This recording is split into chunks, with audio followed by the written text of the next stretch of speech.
ኦኬ አይደለ?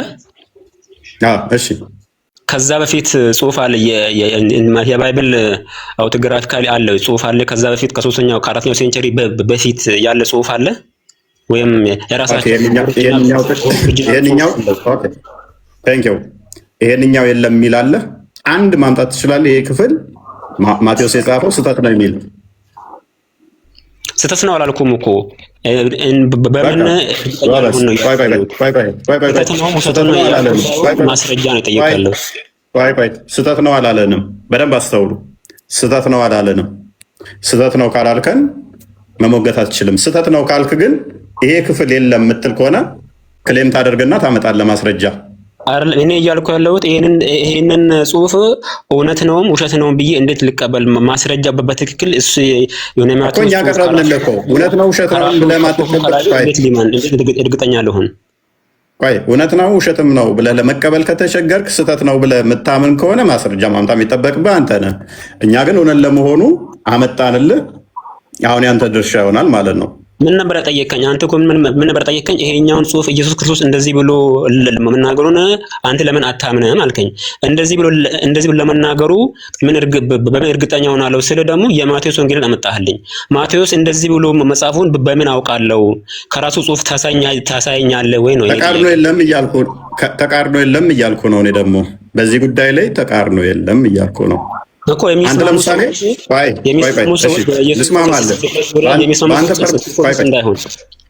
በአንተ ፐርሚስ ልስማማለህ። ቁርአንን ለምንድን ነው ያመንከው? አልሰቀሉትም ብለህ ቁርአንን አልሰቀሉትም ብለህ ቁርአንን መሰረት ለምንድን ነው ያመንከው? ምክንያቱም ሰንሰለቱ ቼኑ እስከ አላህ ድረስ ስለሚያደርሰኝ ቀጥታ አላህ የነገረኝ ነው። ምንም የተቋረጠ ሰንሰለት የለውም። ቼኑ አሁን ለምሳሌ እኔ የቀረሁት ቁርአን ማን ያስቀራኝ? ኡስታዜን ያስቀራኝ። ኡስታዜ ከማን ያቀረው እየተባለ ሄዶ ወደ ሳቦች ይደርሳል። ሳቦች ነቢያችን ይደርሳሉ። ከዛ ደግሞ አምጣልኝ እንደዛ ሚል እኔ ቼን ልስጥህ። እኔ አሁን ቼን እሰጥሃለሁ። የአንተን ቼን አሳየኝ። ያስተማሩንን እኔ እሰጥሃለሁ። አሁን ያንተን ይሄንን ቼኑን አይደለም አላህ ድረስ በደንብ አስተውል። አይደለም አላህ ድረስ ኢብኑ ተሚያ ድረስ ሂድልኝ እስቲ። ክርስቲያን እንዴት ላክልህ? ቆይ የኛ ቼን እንዴት እንደምናወጣ ላሳየህ። እሺ ልቀጥል። ቁርአን አውጣ ቼኑን አውጣ እናሳየን። ነው አንድ ስልክ ነው ያለኝ። ልንገርና እንትን ልበል። ኦልዴስ ቁርአን ማኑስክሪፕት ብለህ ግባ። አሁን አውጣ እስከ ኢብኑ ተሚያ እንኳን ሄድልኝ እስቲ። አንድ አዳምጠኝ። እኔ አንድ ስልክ ነው ያለኝና እኔ እንትኑን ልንገር፣ ድረገጹን ልንገርና ገብተህ እንትን ማለት ትችላለህ። አውጣ አንድ ስልክ ነው ያለኝ። እንዴት እንደሚቆጠር አሳያለሁ። የለህም። በደንብ አስተውሉ። የለውም። እኛ አባቶቻችንን ምክንያቱም ሰንሰለት መቁጠር እንችላለን፣ ማሳየት እንችላለን። በሁለት እጥፍ አድርገንልህ መሄድ እንችላለን። እኛ ማሳየት እንችላለን። እነኚህ የምታያቸው ቼን ነው። ይሄ ያው እስከ ኋላ መሄድ እንችላለን። እስከ ማርቆስ ድረስ አፖስቶል ኦፍ ማርቆስ የማርቆስ ወንጌል ድረስ መሄድ እንችላለን። አየህ። ኤኒዌይስ እኛ ጋር እንዳሞከሩት ኤኒዌይስ አሁን ማይክን ትይዝና መረጃውን ትከፍታለህ። ማን ጋር እንደምታወራ እወቅ በመጀመሪያ። ኦኬ ሳይ ቡሃሪ 4987ን ክፈትልኝ።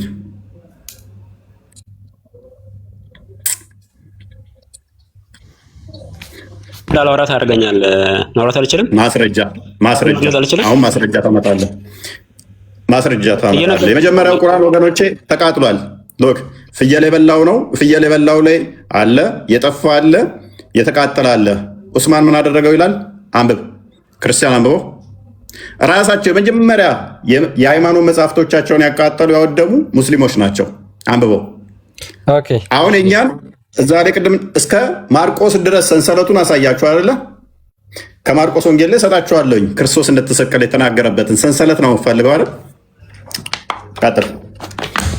ያ ምንድነው የቁርአን የመጀመሪያዎቹ ቁርአኖች ተቃጥለዋል። Uthman sent every Muslim province one copy of what they are copied and ordered that all the other Quranic material, whether written in fragmentary manuscript or whole copies, be burned. ምንድነው እንዳለ እስቲ ካላይ ጀምር አንብበው። አንድ ክርስቲያን ይቅርታ፣ ካላይ ጀምር አንብበው እስቲ። ያዝና አንብብ። እኛ መቃጠሉ ነው የምንፈልገው። ምን አደረገው? ኮፒዎቹ ሰበሰበና የመጀመሪያው አዳም ካላይ ጀምር አንብበው። ፕሊስ አረብሽ ሎክ ቁርአኑን የመጀመሪያ ቁርአን የለም። ራሳቸው ሰብስበው መረጃ ለማጥፋት ክርስቶስ እንደተሰቀለ የሚናገርበትን ካላይ አንብቡት ፕሊስ። መልሳል ይላል እንዴ? ቁርአናቸውን ሰብስበው ብቸኛ ያቃጠሉ ቢኖሩ ሙስሊሞች ናቸው። የሃይማኖት መመሪያቸውን ሰብስበው ካቃጠሉት አንዱ ሙስሊሞች ናቸው። ስለዚህ ያ መጽሐፍ የለም አሁን ላይ። ቁርአናቸውን ባያቃጥሉ ሰብስበው ብቸኛ የሃይማኖት መጽሐፉን ያቃጠለ ሙስሊም ነው። ሐዋርያትን ወይንም ደግሞ ሰንሰለት ቼን ኦፍ ናሬሽን ከተፈለገ መቁጠር እንችላለን፣ ማሳየት እንችላለን። ሐዋርያው ቅዱስ ማርቆስ ለምሳሌ ምዕራፍ 8 አንዴ ቼክ አድርግልኝ። ምዕራፍ 8 ቁጥር 31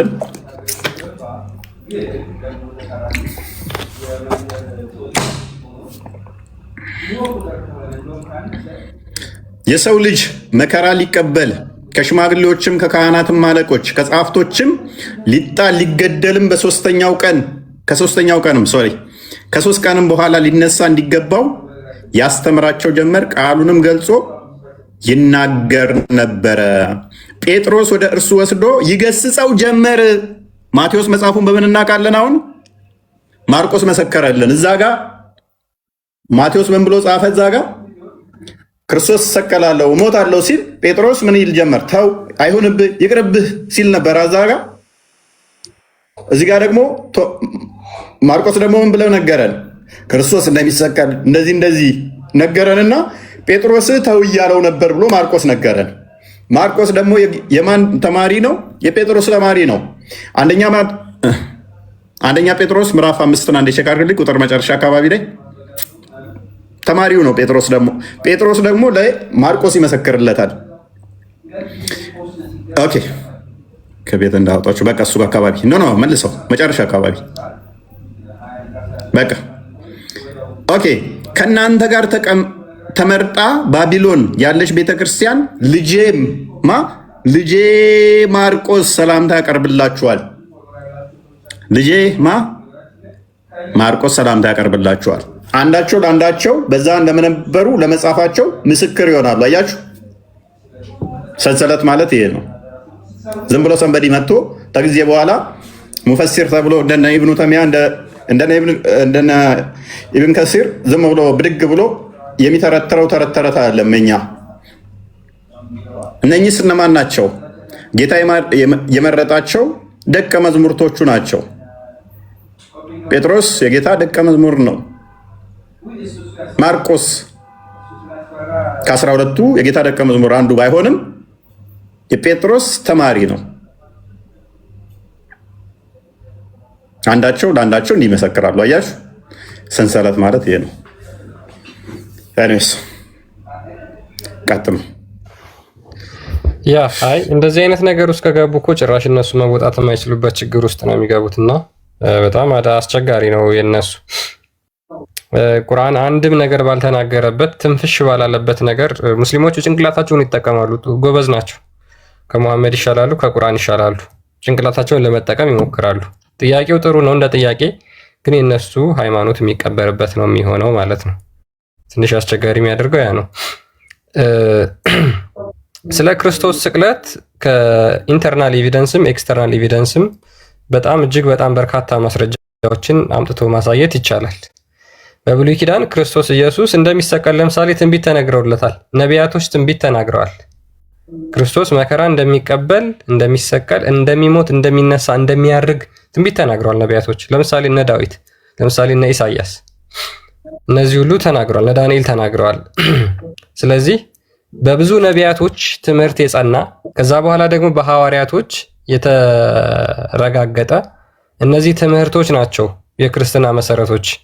በኤፌሶን ምዕራፍ 2 ቁጥር 21 አካባቢ በሐዋርያትና በነቢያት መሰረት ላይ ታንጻችኋል፣ የማዕዘኑም ራስ ክርስቶስ ነው ብሎ ስለሚናገር ማለት ነው። ለምንድን ነው ሙስሊሞች ነቢያቶችን የማትቀበሉት? ለምንድን ነው ሐዋርያቶችን የማትቀበሉት? እነሱ ስለ ክርስቶስ ሞትና ትንሣኤ እንደሚሞት እንደሚሰቀል እንደሚነሳ ስለተናገሩ ማለት ነው። መሐመድ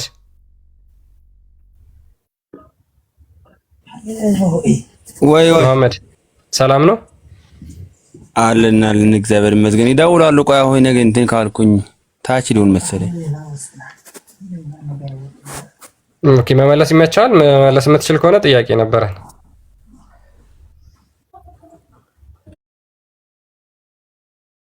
ከምንድን ነው? ኦኬ ቁርአን ግልጽና የተብራራ ነው አይደል? ኦኬ ኢሳ የቱ ጋ ነው? አንድ ቦታ እስኪ ስጠኝ ማስረጃ አልሰቀልም አልሞትም ብሎ የተናገረበት። እኔ አላቅም እባክህ። እሱ አሁን እስልምና ውስጥ ነው ያለው ማይኔ? አዎ አንተ ሁሌ ተማሪ ነህ። ከስራ ነው ተማሪ የሚያምርብህ እሱ ነው አይደለ? አዎ ይደውላሉ። እዚህ ጋር ሲሆን ቢበይሞስ ደውሉ ያስወጣኛል። ኦኬ ሳትማር ለምን ሄድክ አንተ? አስቀድመው ነው ሳታውቅ ለምን ሄድክ? የተማርኩት ከላይ ነው። ስለዚህ አጭበርብረዋል። ለጭበረበሩ ገብተዋል። አሁን እንዳታለሉ ተረድተዋል። እስቲ ቆይ እያየሁ ነው። አጭበርብረዋል፣ ሸውደውሃል። ኤኔስ አቅራቢያ ቤተክርስቲያን ካለ ቤተክርስቲያን ሄደህ ንስሐ ግባ፣ ተማር። እሱ ነው የሚያዋጣ።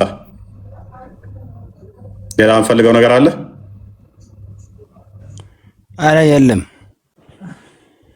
ያው ሸውደዋል። ምክንያቱም ክርስትናውንም እስከዚህም ነህ፣ የምታውቀው ነገር የለም። እስልምናውን ደግሞ ዜሮ ነህ፣ ምንም የምታውቀው ነገር የለም። ስለዚህ አታለውሃል። አሁን በጊዜ ከነቃ አሪፍ ከሆንክ ሹልክ ብለህ ወደ ቤተክርስቲያን መመለስ አይሻልም? ፍቅር እንደዛ ነው እንዴ? ሁሴን ባን መሐመድ እንደዛ ወይ እንደዛ አድርግ አይሻልም? ይሻላል አለ። ኦኬ ቃልን ወይም ፎሎ አድርገውና ጥያቄዎች ካሉ ያልተመለሱልህ ይመልስልህ። ሁሴን እንኳን ደህና መጣ። መልስና በውስጥ እሺ እፉዬ እፉ እሺ እንኳን ደህና መጣ። አልሐምዱሊላህ። ኢየሱስ መሰቀሉን ታምናለህ አታምንም? ወማ ቀተሉ ወማ ሰለቡ ወላኪን ለሁም ሹቢሀ ለሁም። አልተሰቀለም አልተገደለም። እንደ የሕፃን መጫወታ ነው እንደ ኢየሱስ የሚሰቀለው? እንደ ኢየሱስ በጣም ክብር አለው እኮ።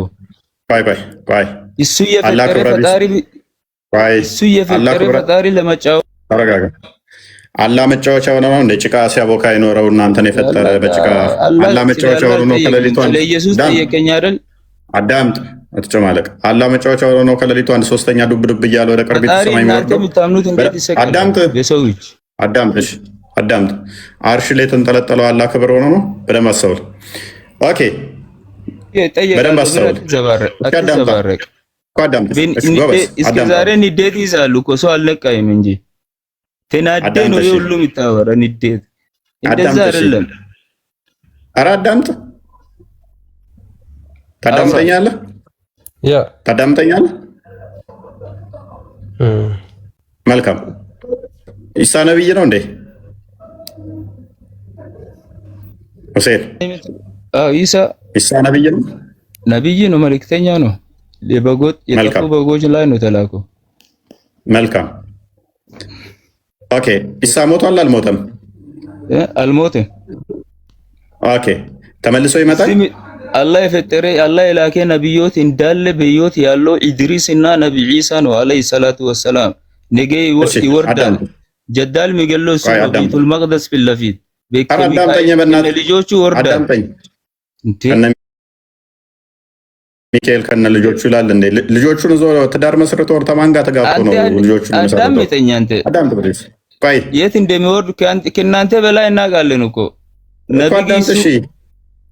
አንተም ብለው አዳምጣ። ሁሴን ማታዳምጠኝ ከሆነ አስቸጋሪ ነው የሚሆነው። ማይክን አንሳና ተረጋጋና አዳምጠኝ። ኦኬ ኢሳ ተመልሶ ይመጣል አልከኝ አይደለ? ነብይ ነው አልከኝ።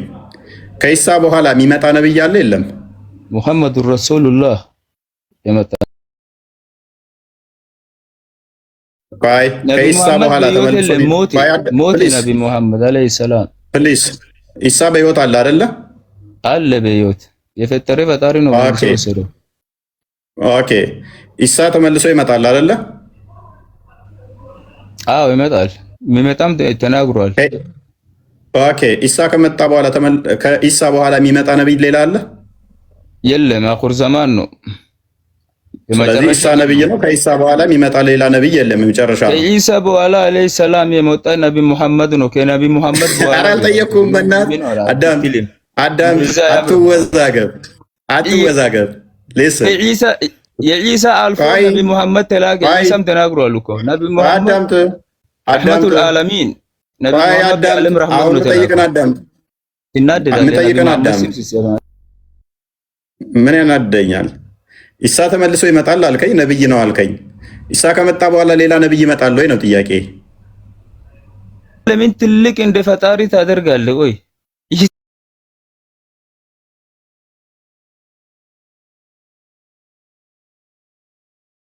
የነብይ ሙሐመድ ንግግር የሰው ልጅ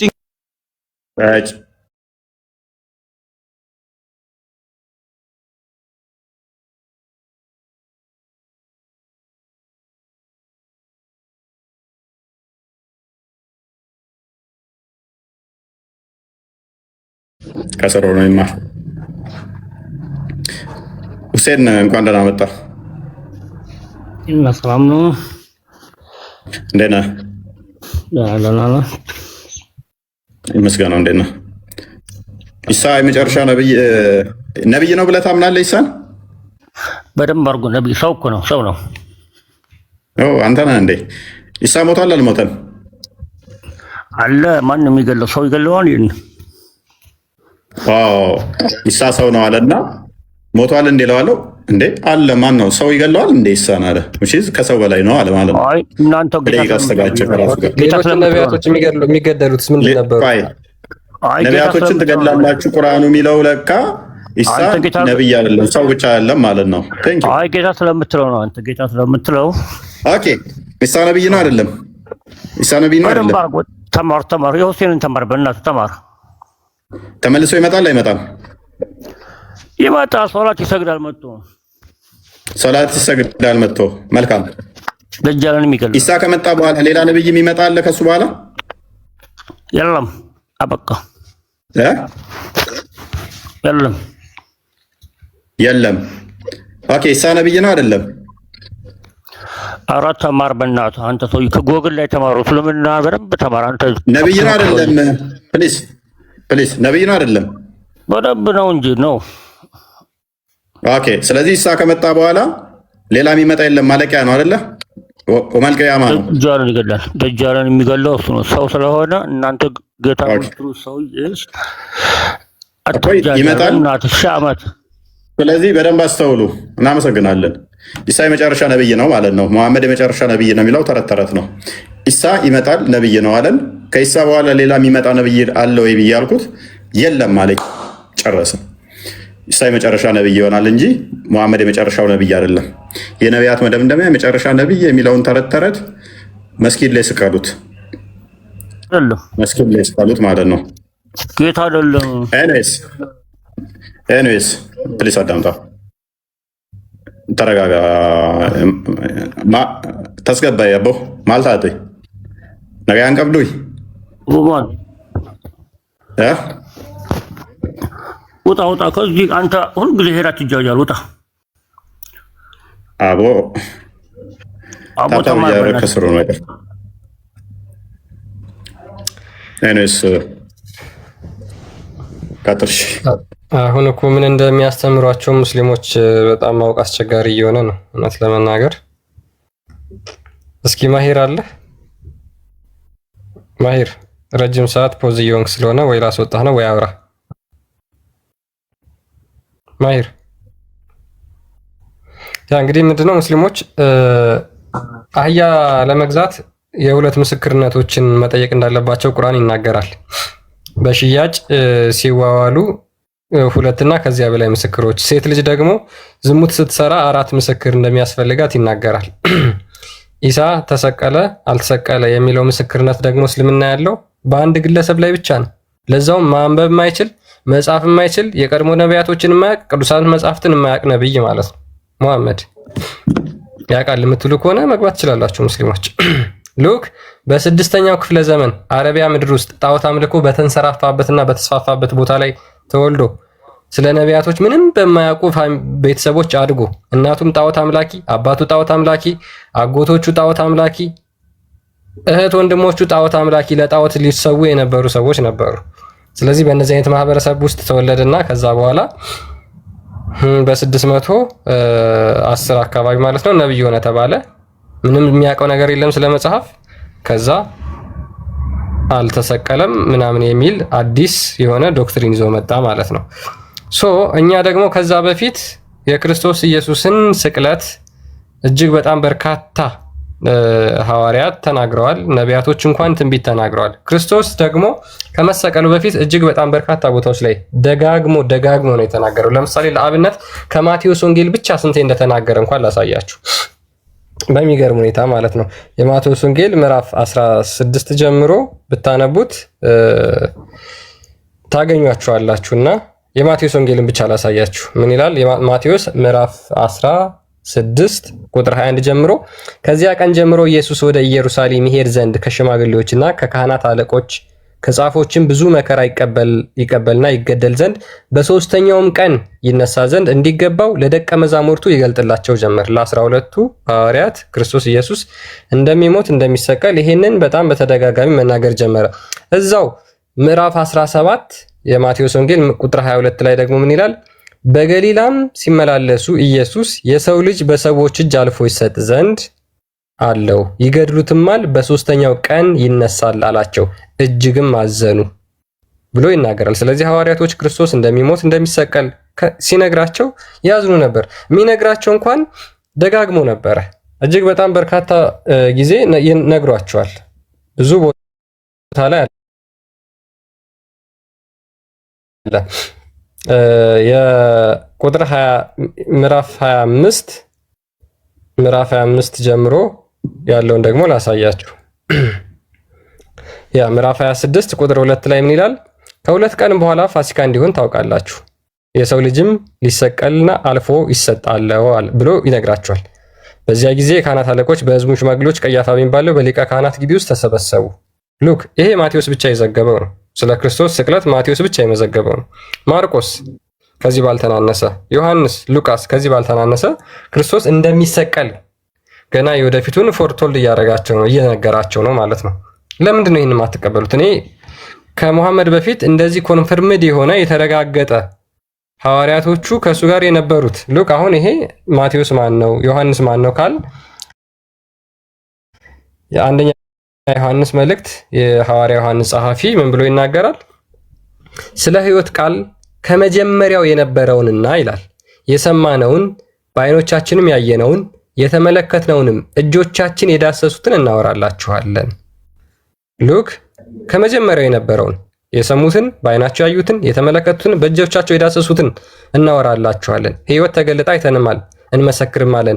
ከአብ ዘንድ የነበረው ለእኛም የተገለጠው የዘላለም ሕይወት እናወራላችኋለን። የነበሩት ሐዋርያቶቹ እዛው ቦታው ላይ ሆኑ ያስተላለፉትን ነው ማመን ያለብን ወይስ ከክርስቶስ ኢየሱስ በቦታ እንኳን ከማይገናኙ ሉክ በቦታ ከማይገናኙ በቋንቋ ከማይገናኙ ሐዋርያቶቹ ቋንቋቸው ምንድን ነበር?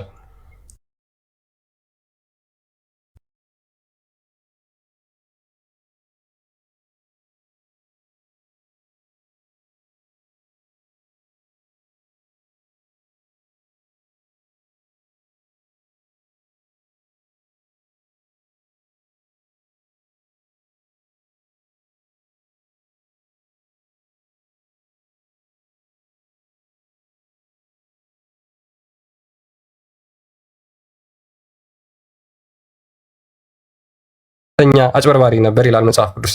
ሐሰተኛ፣ ውሸተኛ፣ የውሸት አባት ነበረ። ስለዚህ ለሙሐመድም የተገለጠለት ይሄን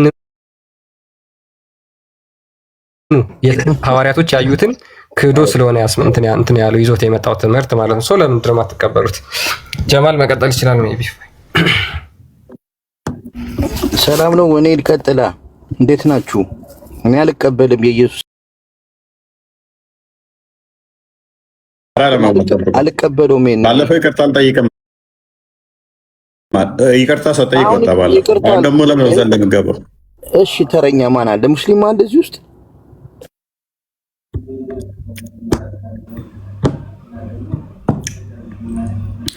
ኦኬ አርዲ ሰላም ብለናል።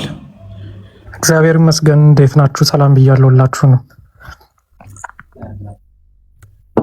መልካም አልሻብ ወይ እኔ አልቀበልም። አሁን ሰምቻችኋለሁ። እኔ የኢየሱስን ስቅለት ቅድም ተናግረሃል። አሁን ማርቆስን ገልጸሃል፣ ሉቃስን፣ ማቴዎስ ከ12 ሐዋርያቶች እርግጥ ትክክል ነህ። ማቴዎስ አለ።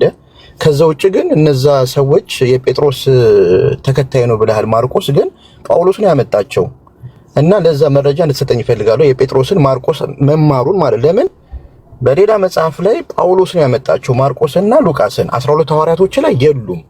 አሁን ማቴዎስ ግን አለ 12ቶች። ግን እኛ ማንቀበልበት ደግሞ እኔ ማንቀበልበትን አስተምሮቱ ማቴዎስ እንዳለ ከተማመንን ማቴዎስ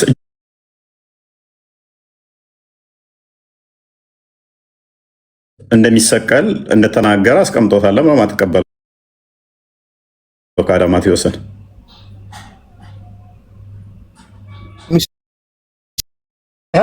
ሊቀ ሊቃውንቶቹ አሳልፎ እንዲሰጡት ጊዜ ጌታ የሆነ ሊጠይቃ የሆነ ሙስሊም ሊጠይቃ አስረዳ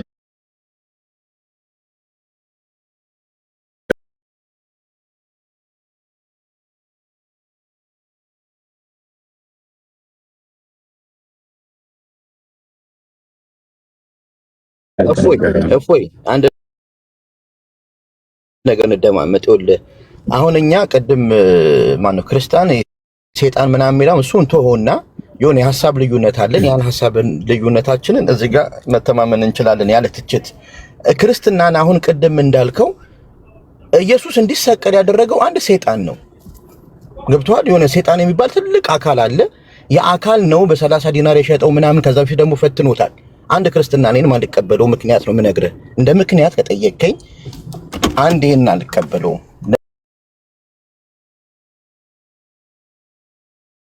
የለም ሳነብ። ስለዚህ ምንድነው ምክንያቱ ነው ማለት አሁን የተሰቀለበት ምክንያት ምንድነው? በምክንያት ምንድነው? ምክንያቱም ቀደም በደንብ አስረድቻለሁ። ክርስቶስ ተፈትኗል። ያ ለዚህም ነው ሊራራልን ማይችል ሊቀ ካህን የለንም የሚለውም ለዛ ነው። የሚራራልንም ስለተፈተነ በስጋው ስለተፈተነ ነው። ፈተናችንን ድል እንዴት ማድረግ እንዳለብን ምሳሌ ሊተውልን በስጋው ተፈትኗል ብለን እናምናለን እኮ እንትና እኛ ኢየሱስ ሲባል አይሜን ሴጣን ሲባል አምላካችን አቤት አይልም። አምላካችን ለባህሪው የሚስማማ አይደለምና ሴጣን ግን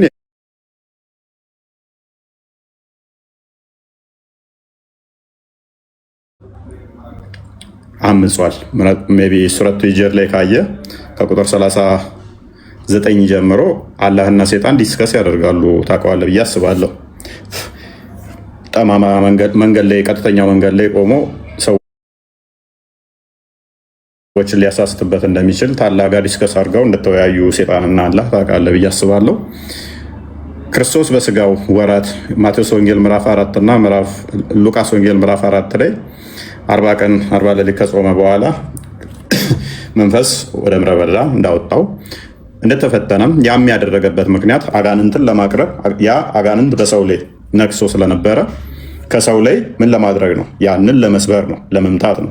እኛ እንዴት ድል መንሳት እንዴት አጋንንትን ማሸነፍ እንዳለብን ሊያስተምረን ነው እንጂ አጋንንት እኛ እንደ እስልምናው ጀስት ፖሰስ አድርጎን በደማችን ውስጥ የሚዞር ቂጣችን ውስጥ አየር የሚነፋ ጆሮአችን ውስጥ የሚያድር ወይን አፍንጫችን የሚያድር ሽንቱን ጆሮአችን ውስጥ የሚሸና እንደዚህ አይነት ቅራቅንቦ አስተምሮ እኛ ጋር የለም።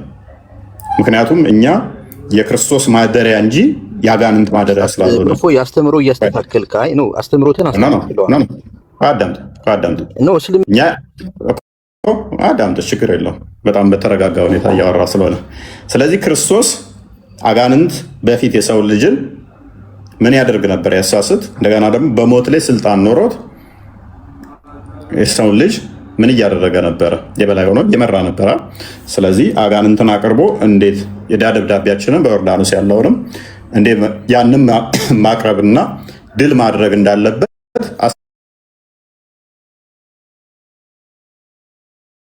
አስተማርም ማለት ነው። ሉቃስ ወንጌል ምዕራፍ 4 ላይ ስታይ ከቁጥር 8 አካባቢ ጀምሮ አጋንንቶች እንዴት እንደተጨነቁና እባክህ አታጥፋን ብለው ሲለምኑት ታገኛቸዋለህ። ሊፈትኑ ሄደው እንዴት ዱቄት እንደሆኑ ማለት ነው። እባክህ አታጥፋን እስኪለምኑ ድረስ እንጂ ፈጣሪ አጋንንት ሲጠራ ፈጣሪያችን አቤት የሚል አይደለም። የኛ አጋንንት ስላልሆነ ባህሪ ስሙ ሴጣን ተወህ እንዴ ስንባል ለምሳሌ ነቢያቶቻችንም አልተውኩትም ብለው የኛ አምላክ የሚመጣ አይደለም፣ ሴጣን ስላልሆነ የኛ አምላክ። ክርስቶስ ሴጣንን አቅርቦ ግን እንዴት ድል ማድረግ ካስተማረ በኋላ ማቴዎስ ወንጌል ምዕራፍ 10 ላይ ቁጥር 6 አካባቢ ከ5 አካባቢ ጀምሮ ደቀ መዝሙርቱን ከቁጥር 1 ጀምሮ 10ሩን ይመርጣቸውና ወደ ዓለም ይልካቸዋል። አጋንንት አውጡ ይላቸዋል። ሉቃስ ወንጌል ምዕራፍ 10 ላይ ቁጥር 17 ላይ አጋንንቱን ደግሞ በማን እንዲያወጡ ይነግራቸዋል? በራሱ ስም። የክርስቶስ ስም አጋንንት የሚስብ ሳይሆን አጋንንት የሚያባርር የክርስቶስ ስም ኃይሉ ምን የሚያደርግ ነው? አጋንንትን ከሰዎች የሚያርቅ ሱረቱ ጂኒ 19ኛው ያለ ደግሞ ያላ ስም ሲጠራ አጋንንቶች ድርብርብ ሆነው መሐመድ ላይ ይከመራሉ። ክርስቶስ ስሙን ስንጠራ እንኳን አጋንንት የሚሸሹን ሲሆን ለደቀ መዝሙርቶቹ ያንን አጋንንትን አቅርቦ እንዴት መምጣት እንዳለበት አጋንንት እንዴት መሸነፍ እንዳለበት ካስተማረ በኋላ ያንን ስልጣን ደግሞ ለደቀ መዝሙርቱ ሰጣቸው። ሂዱ አጋንንትን አውጡ ብሎ ማቴዎስ ወንጌል ምዕራፍ 10 ከቁጥር 1 እስከ 11 ለደቀ መዝሙርቱ ሰጣቸው። ሉቃስ ወንጌል ምዕራፍ 10 ከቁጥር 1 እስከ 18 ለሰባ አርድእቶቹ ደግሞ ሰጣቸው። አጋንንት እንኳን በክርስቶስ ስም የሚገዙ የሚናዱ፣ የሚረዱ፣ የሚፈራረሱ፣ የሚሸሹ መሆኑን አስተማራቸው። ስለዚህ ክርስቶስ አጋንንትን የሚሰብር ስም፣ የሚያባርር ስም መሆኑን አሳየ ማለት ነው። ተፈትኖ የሚወድቅ እንዳልሆነ ፈተናን አቅርቦ አሳይቶ እንዴት ድል ማድረግ እንዳለ አሳየን ማለት ነው። በእስልምናው ግን ሱራ 17 ቁጥር 64-65 አጋንንቶች እንኳን ከሰዎች ጋር እንደሚዋለዱ ይነግሩናል ማለት ነው የእስልምና ቁርአን ክፍሎች። እንዲሁም ደግሞ ሱረቱ ካፍ 50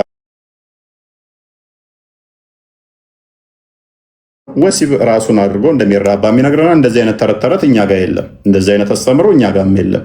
ሰው እንደዚህ ከሆነ ክርስቶስ በስጋ የመጣው አጋንንትን እንዴት ድል ማድረግ እንዳለብን ሊያስተምረን ሆነ። የእግዚአብሔር ልጆች መሆናችንን ሊነግረን ክርስቶስ በስጋ ተገለጠ። አንደኛ ዮሐንስ ምዕራፍ 5 ላይ እንደሚናገረው እውነተኛ የሆነው እሱ የአብ ልጅ በስጋ የተገለጠው ያን የአጋንንትን ስራ ያፈረሰው ዕብራውያን ምዕራፍ 2 ቁጥር 14-15 በስጋ የተገለጠው እርሱ ወንድሞቹ በስጋና በደም እንደሚካፈሉ እሱ በስጋና በደም ተካፈለ።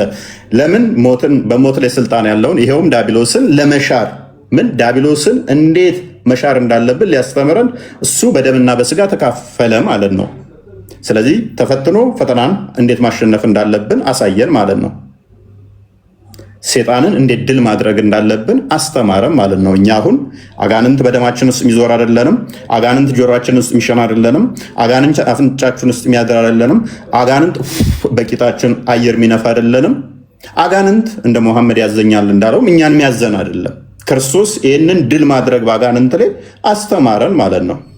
ተፈትኖ ፈተናን እንዴት ማለፍ እንዳለብን አርያ ምሳሌ አንድም ሆነን ቤዛ ሆነን ከዚህ አንጻር ማቴዎስን እንዳትቀበል ግን ይሄ ምንም የሚከለክል ነገር አለ። አንድ ይቅርታ፣ አንድ ይቀስተኛ። አሁን እዚህ ጋር ተጋጭቶብሃል። ባይብል ይጋጫል ማለት ነው። በመረጃ ነው ባይብል እንሰጥክ። አሁን አንተ በኢየሱስ ስም አጋንንት ይወጣል፣ በኢየሱስ ስም ሁሉ ነገር እናደርጋለን፣ እኔን ተምረናል። በእናንተ በሙስሊም ላልከን እኛ በሙስሊም ሴጣን ፈታኝ ነው አለቀ፣ እስከ ቂያማ ድረስ ይሄ ግልጽ ነው። በእናንተ ግን ይጋጫል። ቆይ ማቴዎስ 7 ቁጥር 21 ላይ ማቴዎስ 7 ባይብል ስላንድ ነው። ማቴዎስ 7 ቁጥር 21 ላይ ይጋጫል ምለው ለምን ታውቃለህ? በሰማይ ያለው የአባቴን ፍቃድ የሚያደርግ እንጂ በሰማይ ያለው የአባቴን ፍቃድ የሚያደርግ እንጂ ብዙዎቹ ጌታው ጌታው ይሉኛል፣ በስምህ ታምር አልሰራንም፣ በስምህ ታምር አልሰራንም። አዳምጠኝ። በስምህ ታምር አልሰራንም። በስምህ አለ ድጋሚ። ማን ነው የሚለው? ኢየሱስ። በስምህ ጌታ በስምህ ታምር አልሰራንም፣ በስምህ አጋንንት አላወጣንም፣ በአባቴ ፊት ከቶም አላውቃችሁም፣ እናንተ አመፀኞች ከኔ ራቁ ብዬ እመሰክርባችኋለሁ ካለ፣ በዛ በኩል ደግሞ በማቴዎስ አጋንንት አወጣለሁ ካለ፣ ባይብሉ አይጋጭም? እንዴት ይጋጫል? አንተ ራስህ እኮ ጭራሽ ደብል መረጃ እየሰጠኸኝ ነው። ስሙ አጋንንት እንደሚያወጣ እየነገርከኝ ነው። ምንድን ነው የሚጋጨው እንዴ? ምን ሆነሃል? በአባቴ ፊት ከቶም እናንተ አመፀኛችሁ እኔ በእኔ ስም አታውጡ ነው የሚለው። በአባቴ ፊት ይኸውልህ፣ ባይብል ስላደስኩ ነው። አዳምጥ። በስሜ አታውጡ ሳይሆን የሚለው በሰማይ ያለው የአባቴ ፍቃድ የሚያደርግ አለ። ፍፎዬ እንግባባ። የአባቱ ፍቃድ ምንድን ነው ወንድማችን? ትእዛዝ ነዋ። አማርኛ መሰለኝ የምንግባባው። ጎበዝ አዳምጥ። እሺ አሁን አዳምጥ፣ በደንብ አዳምጥ። መልስ ትፈልጋለህ እኮ ግን አጋንንቱን ንገረኛ። አጋንንት ታወጣላችሁ ከቶም አላውቃችሁም እናንተ አመፀኞች። አመፀኛው ማን ነው? የትኛው ህዝብ? እሺ አዳምጥ። እሺ ሎክ ማቴዎስ ወንጌል ምዕራፍ 7 ላይ የሚናገረው ስለ ሐሰተኛ ነቢያት ነው። ስለ ሐሰተኛ ነቢያት ከቁጥር 15 አካባቢ ይመስለኛል፣ ወይም ከቁጥር 17 አካባቢ ጀምሮ ስለ ሐሰተኛ ነቢያት ነው። ከቁጥር 24 ደግሞ ያንን እንትን ይለዋል። ከቁጥር 17 ኦኬ፣ አንዴ ከፍተህልኛል፣ ዝቅ አድርግልኝ። የበግ ለምድ ለብሰው ከሚመጡባችሁ በውስጣቸው ግን ነጣቂዎች ተኩላዎች ከሆኑ ከሐሰተኛ ነቢያት ተጠንቀቁ። ማቴዎስ 7 የሚናገረው አንተ የጠቀስከው ክፍል ስለ ሐሰተኛ ነቢያት ነው። ተጠንቀቁ፣ ሐሰተኛ ነቢያቶች ይመጡባችኋል፣ ከፍሬያቸው ታውቋቸዋላችሁ። ሐሰተኛ መሆናቸውን በምን እናውቃቸዋለን? ጌታ ሆይ ክርስቶስ አንተ የአብ ልጅ፣ አንተ የሰው ልጅ ቤዛ ልትሆነ ነው የመጣው፣ ከሐሰተኛ ነቢያት ተጠንቀቁ አልከን። በምን እናውቃቸዋለን? ለምሳሌ መሐመድን ሐሰተኛ ነቢይ መሆኑን በምን እናውቃለን? እንዴት እናውቃለን? እኛን አይመለከተንም እኮ አስረዳን እስኪ። መልካም፣ ይኸው እንደዚህ ብሎ ይመልስልኛል ክርስቶስ። ከፍሬያቸው ታውቋቸዋላችሁ። ከሾህ ወይንን ከኩርንችትስ በለስ ይለቀማሉ? አዳምጥ፣ ቆይ ፕሌስ አዳምጣ። የረበሽት ነው። ክፍሉ ይነበብ። እናንተን ይመለከታል አይመለከትም? እንዴ በዚህ ታውቋቸዋላችሁ ሐሰተኛ መሆናቸውን አለን። ከሾህ ወይን ከኩርንችት በለስ ይለቀማልን? አይሻም አይለቀምም ነው የምትለን መቼም። ከሾህ ወይንን አልለቅምም፣ ከኩርንችት ደግሞ በለስን አልለቅምም፣ የተለያዩ ስለሆኑ። እንዲሁም መልካም ዛፍ ሁሉ መልካም ፍሬ ያደርጋል፣ ክፉ ዛፍ ሁሉ ክፉ ያደርጋል። መልካም ዛፍ ክፉ ፍሬ ማፍራት ወይንም ክፉ ዛፍ መልካም ፍሬ ማፍራት አይቻለውም ማለት። ከፍ አድርገው፣ ትንሽ እየደከመኝ ነው። መልካም ፍሬ የማያደርግ ዛፍ ሁሉ ይቆረጣል፣ ወደ እሳትም ይጣላል። ስለዚህ ከፍሬያቸው ታውቋቸዋላችሁ። ስለዚህ ሐሰተኛ እውነተኛ የሚሆኑትን ከፍሬ ታውቋቸዋላችሁ አለ። ቁጥር 21 ላይ በሰማያት ያለው የአባቴን ፍቃድ የሚያደርግ እንጂ ጌታ ሆይ ጌታ ሆይ የሚለኝ ሁሉ መንግስት ሰማያት የሚገባ አይደለም አለ። መንግስት ሰማያት ማን ነው የሚገባው? የአባቱን ፍቃድ የሚያደርግ አይደለ? አልሹዓይብ እንጂ ጌታ ሆይ ጌታ ሆይ የሚለው አይደለም። በደንብ አስተውሉ። ጌታ ሆይ በምን እንወቅ? ትእዛዙን የሚቀበል ጎበዝ። ክርስቶስ አባት አለው ብለህ አብ አባቱ ነው ብለህ ታምናለህ? እንዳንተ አስተምር እፎይ ፕሊዝ። አንዳንዴ አባቱ ነው ብለህ ታምናለህ? አባቱ ነው ብለህ ታምናለህ? አባቱ ነው ብለህ ታምናለህ? በቃ ቴንኪው። አየህ፣ ለዚህ ነው ለዚህ ነው ቆይ የአባቱን ፍቃድ ማድረግ ትክክል ነው። እሺ ቤት አድርግ። እሺ ሎክ አሁን መንግስት ሰማያት የሚገባው ማን ነው አለ? የአባቴን ፍቃድ የሚያደርግ ነው አለ። ሐሰተኛ ነቢያትን በምን ታውቃላችሁ? በዚህ ታውቃላችሁ። የአባቴን ፍቃድ የሚያደርጉ እነሱ መንግስት ሰማያት ይገባሉ፣ እንዲሁ ጌታዊ ጌታዊ የሚሉኝ አይደለም አለ። መሐመድ ደግሞ አላህ አብ አባት አይደለም አይባልም ብሏል። ስለዚህ ከመጀመሪያ ይወድቃል ማለት ነው። ሐሰተኛ ነቢያትም በዚህ ታውቋቸዋላችሁ ባለው መስፈርት አሻይ በጠቀሰው መሰረት እስልምና ይመታል ማለት ነው። አንድ ሁለተኛ በሰማያት ያለውን የአባቴን ፍቃድ የሚያደርግ እንጂ ጌታ ሆይ የሚለኝ ሁሉ ጌታ ሆይ የሚለኝ ሁሉ መንግስት ሰማያት የሚገባ አይደለም። ከፍ አድርገው። በዚያን ቀን ብዙዎች ጌታ ሆይ በስምህ ትንቢት አልተናገርንምን? በስምስ አጋንንት አላወጣንምን? በስምስ ብዙ ተአምራት አላደረግንምን? ይሉኛል። እነኚህ ሰዎች አጋንንት አውጥተዋል፣ ተአምር ሰርተዋል። በማን? በስምክ። በማስም? በክርስቶስ ስም።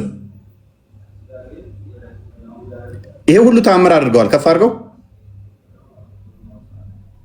የዚያን ጊዜ ከቶ አላቃችሁም እናንተ አመፀኞች ከኔ ራቁ ብዬ እመሰክርባቸዋለሁ። ለምንድን ነው እንደዚህ ብሎ የመሰከረባቸው? የአባቱን ፍቃድ ስላላደረጉ። ነገር ግን እኮ ተአምር አድርገዋል። ምን? ሕሙማን ፈውሰዋል፣ አጋንንት አውጥተዋል። በማን ያወጡት? በክርስቶስ ስም ነው ያወጡት። ስሙ ኃይል አለው። ሉቃስ ወንጌል ምዕራፍ 10 ላይ ቁጥር 17 ላይ በስምህ እንኳን አጋንንት ተገዙልን ይሉታል። ስሙ አጋንንትን የመግዛት ስልጣን አለው። እነኛ ሰዎች ግን ምንድን ናቸው? ሐሰተኛ ናቸው።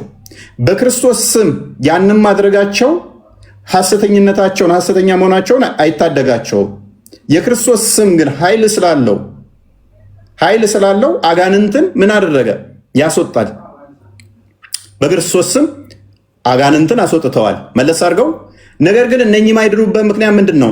የአባቱ ፍቃድ አያደርጉም። የአባቱ ፍቃድ ምንድን ነው? እሱ ዮሐንስ ወንጌል ምዕራፍ 6 ቁጥር 40 ክፈተው። የአባቱ ፍቃድ ምንድን ነው? የአባቴን ፍቃድ ስላላደረጋችሁ ወግዱ ይላቸዋል። የአባቱ ፍቃድ ምንድን ነው?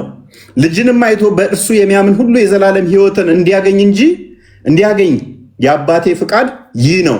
የአባቱ ፍቃድ ምንድን ነው? ልጅን አይቶ በእርሱ በልጁ የዘላለም ሕይወት እንዲያገኝ የአባቴ ፍቃድ ይሄ ነው። እኔም በመጨረሻው ቀን አስነሳዋለሁ። የአባቱ ፍቃድ ምንድን ነው? እሱ ኢየሱስ እንደሚያስነሳህ ካላመንክ፣ ኢየሱስ የአብ ልጅ መሆኑን ካላመንክ፣ የዘላለም ሕይወት እንደማይሰጥ ካላመንክ በኢየሱስ ስም ብለህ አጋንንት ልታወጣ ትችላለህ። አድንም ገነት አገባ። በኢየሱስ ስም ብለህ ስሙ ኃይል ስላለው አጋንንት ሊያባረር ይችላል፣ ሕሙማን ሊፈውስ ይችላል። አንተ ግን አድንም። ማቴዎስ ወንጌል ምዕራፍ 10 ላይ እንመለስ እስቲ። ክርስቶስ እንዲህ ብሎ ትእዛዝ ሰጥቶ ነበረ። ክርስቶስ እንዲህ ብሎ ሰጥቶ ነበር ትእዛዝ 12ቱን ደቀ መዛሙርት ወደ እርሱ ጠርቶ እንዲያወጧቸው፣ ልብ በሉ፣ እንዲያወጧቸው እርኩሳን መናፍስት ደዌንና ሕሙማንን ሁሉ እንዲፈውሱ ስልጣን ሰጣቸው። ስልጣን ከተሰጡት ውስጥ አንዱ ማን ነው? ከ12ቱ ደቀ መዛሙርቶች አንዱ ይሁዳ ነበረ። ይሁዳ ይድናል አይድንም እኮ ጌታን የሸጠ ነው። ምን ስልጣን ተሰጥቶታል ግን? አጋንንት የማውጣት እንኳን በማን ስም? በክርስቶስ ስም። አጋንንትን እንኳን እንዲያወጡ ስልጣን ተሰጣቸው። ከ12ቱ አንዱ የአጋንንት መጫወቻውን አጋንንት እንዲያወጣ የተሰጠው ነበረ። ይሁዳ በ30 ብር ክርስቶስን የሸጠው። ስሙ ኃይል ስላለው ኃያል ስለሆነ ሉቃስ ወንጌል ምዕራፍ 10 ቁጥር 17 ክፈተው። ምን ያደርጋል? አጋንንትን ያስወጣል። ክርስቶስ ከመቃብር ያስነሳል። ክርስቶስ የአብ ልጅ ነው። ክርስቶስ ዘላለማዊ ሕይወት ይሰጣል ብለህ ካላመንክ እንደዚህ ይልሃል፣ አጋንንት ተገዙልኝ ብትል። ሰባውን በደስታ ተመልሰው ጌታ ሆይ አጋንንትስ እንኳ በስምህ ተገዝተውልናል አሉት። እንዲህም አላቸው፣ ሴጣን እንደ መብረቅ ከሰማይ ሲወድቅ አየሁ። እነሆ እባቡና ጊንጡን ትረግጡ ዘንድ በጠላትም ኃይል ሁሉ ላይ ስልጣን ሰጥቻችኋለሁ፣ የሚጎዳችሁ ምንም የለም። ነገር ግን ከፍ አድርገው ቁጥር 20 ነገር ግን መናፍስት ስለተገዙላችሁ በዚህ ደስ አይበላችሁ፣ ስማችሁ ግን በሰማያት ስለተጻፈ ደስ ይበላችሁ። የእኛ ትልቁ ደስታችን ስማችን በሰማይ ሲጻፍ እንጂ አጋንንት ስለተገዛልን አይደለም። አጋንንት በክርስቶስ ስም ሊገዙ ይችላሉ። ሕሙማን ሊፈወሱ ይችላሉ በክርስቶስ ስም። ስምህ ግን ላይጻፍ ይችላል። እነኚህ አካላት ሰባው እንዲፈውሱ ስልጣን ሰጥቷቸው አጋንንት ተገዛልን ብለው ሲቦርቁ ሲፈነጥ እንደ ጮቤ ሲዘሉ ኖ ይህ አይደለም ዋናው የሚያስደስታችሁ። በዘላለማዊ ስማችሁ መጻፉ ነው መደሰት ያለባችሁ እንጂ አጋንንት ስለተገዛላችሁ አይደለም።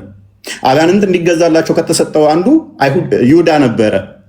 ስለዚህ ጌታ ሆይ የሚለኝ ሁሉ የአብን ፍቃድ ሳያደርግ አይድንም። የአብ ፍቃድ ደግሞ ምንድን ነው? ወልድን አይቶ ልጁ የዘላለም ሕይወት እንደሚሰጥ እኔም የመጨረሻው ቀን እንደማስነሳው ማመን ነው። ይህን ካላመንክ በክርስቶስ ስም ብለህ አጋንንት ልታወጣው ትችላለህ። ነገር ግን ሶሪ ሰዓትም ሄደብኝ። ውሃ በጣም እየጠማኝ ነው። ጾም ሰዓት እያለፈ ነው። ክርስቲያን ዝጋው። ነገ ቅዳሜ ነው። አክቹዋሊ ውሃ መጠጣት ትችላለህ።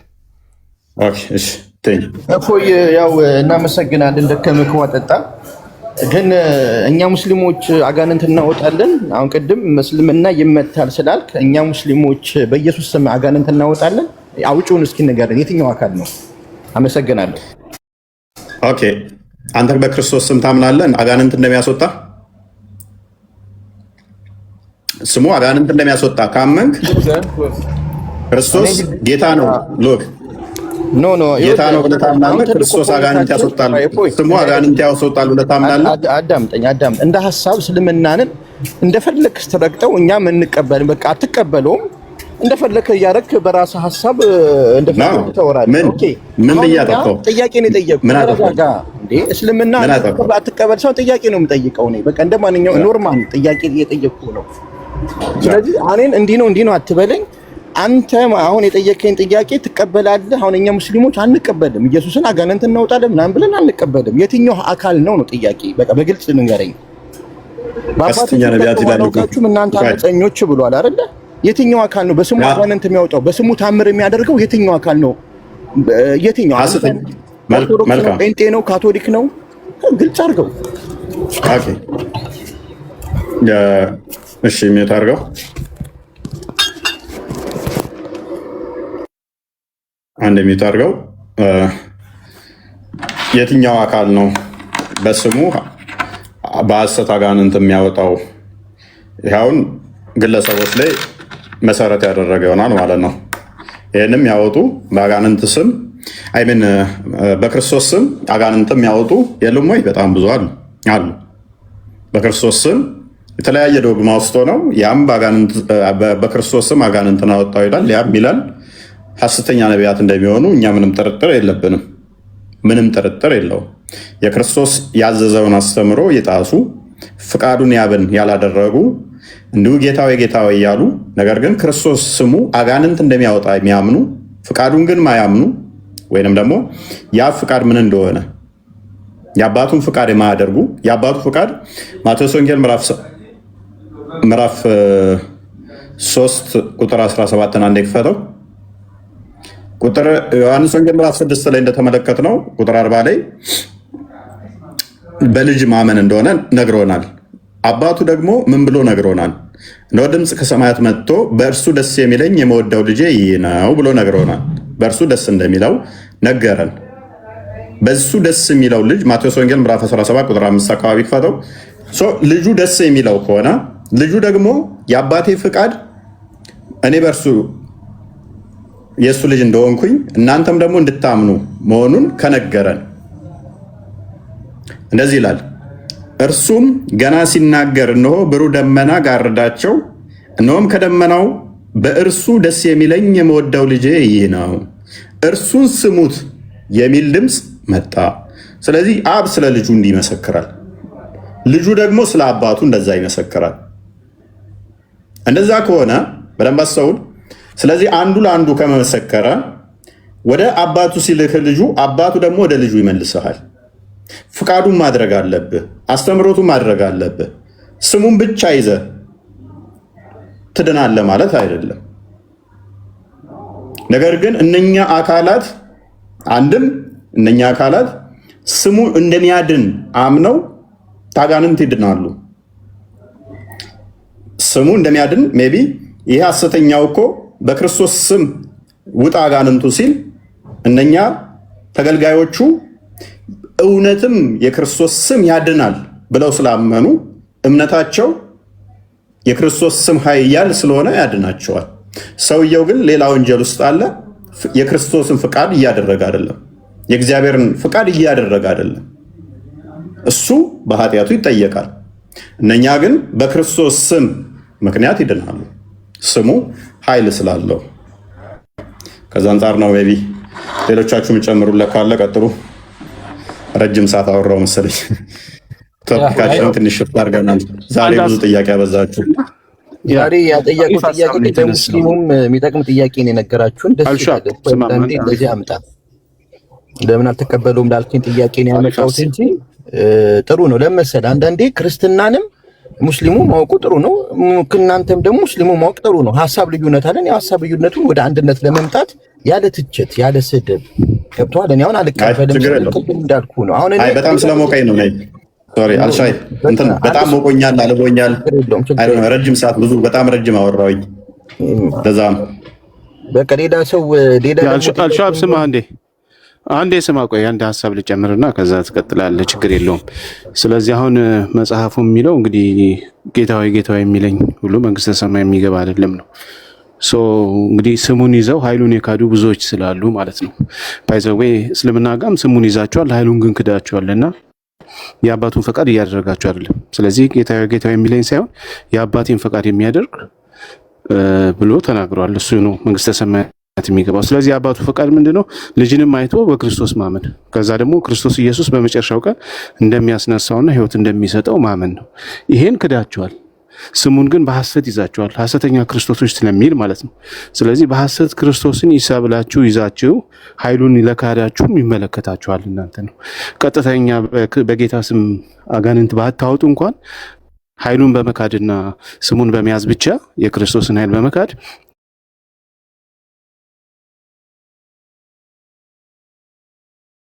በመካድ በዚህ ሐሰተኝነታችሁ ወይም ነብያችሁ ሐሰተኛ መሆኑን ይታወቃል ነው። ስለዚህ ከዚህ አንፃርም ልታዩ ይገባል። አንድ ክፍል ላይ ብቻ ወይም የሆኑ አካሎች የተነገረ ብቻ አይደለም። ጌታዊ ጌታ የሚሉት ኃይሉን ለካዱ፣ በስሙ ለመጡ፣ ኃይሉን ላልተቀበሉ ወይም ደግሞ የአባቱን ፈቃድ ለማይሰሙ ሰዎችንም የሚያካትት ስለሆነ ከዚህ ደግሞ አንዱ ነብይ ነው። የክርስቶስን ኃይል የካደ ነው። የአብን ፈቃድ ወይም ደግሞ የአብን ሐሳብ የተሆነው ማለት ነው። ልጄ ነው እሱን ስሙት፣ በልጄ ህይወት አለ፣ ያለ እሱ ህይወት የለም ብሎ እየተናገረ አይ እሱ እንደማንኛውም ነብይ ነው ብሎ የተናገረው ነብይ ከዚህ አንፃር። ሌላው ደግሞ በእስልምና ማዳን የለም ላልከው ኢሳ በእስልምና ዕውራንን እንደሚያበራ፣ አጋንንትን እንደሚያወጣ፣ ሙታንን እንደሚያስነሳ ተጽፏል። አምነ በስሙ ማመን ያንተ መብት ነው ወይም ደግሞ ያንተ ፈቃድ ነው። መጽሐፋችን አልጻፈም እንዳትል፣ ምክንያቱም ተጽፎላል። ምንም እንኳን በአላህ ፈቃድ እያላችሁ ብትጨምሩበትም ብታስገቡትም ብትበርዙትም፣ ያው መጽሐፉ የመጀመሪያ ሲጻፍ እንደዚህ ባይጻፍም እንደዛ ብላችሁ ብትበርዙትም ግን መጽሐፎቻችሁ ላይ ኢሳ አይን እንደሚያበራ ዕውራንን ማለት ነው፣ ለምጻም እንደሚያነጻ፣ ሙታን እንደሚያስነሳ፣ አዋቂ እንደሆነው በየቤታችሁ የምታደርጉትን ሁሉ አውቃለሁ ብሎ እንደተናገረ አስቀምጣችኋል ማለት ነው። ስለዚህ ይሄን አምኖ በዛ ስም መዳን ያንተ ድርሻ ነው ማለት ነው። ከዛ በተረፈ አልተጻፈም እስልምና ላይ የለም ማለት ትክክል አይደለም። እኛ አልተረዳ ነው እኛን ተገብረውም ማለት ነው እንጂ በቁርአናችሁም ተጽፏል። በገደምዳሚ ቢሆን የተበረዘ ቢሆንም ማለት ነው። እና ይሄን ለማለት ነው። ቀጥሉ በቃ ሌሎቻችሁ።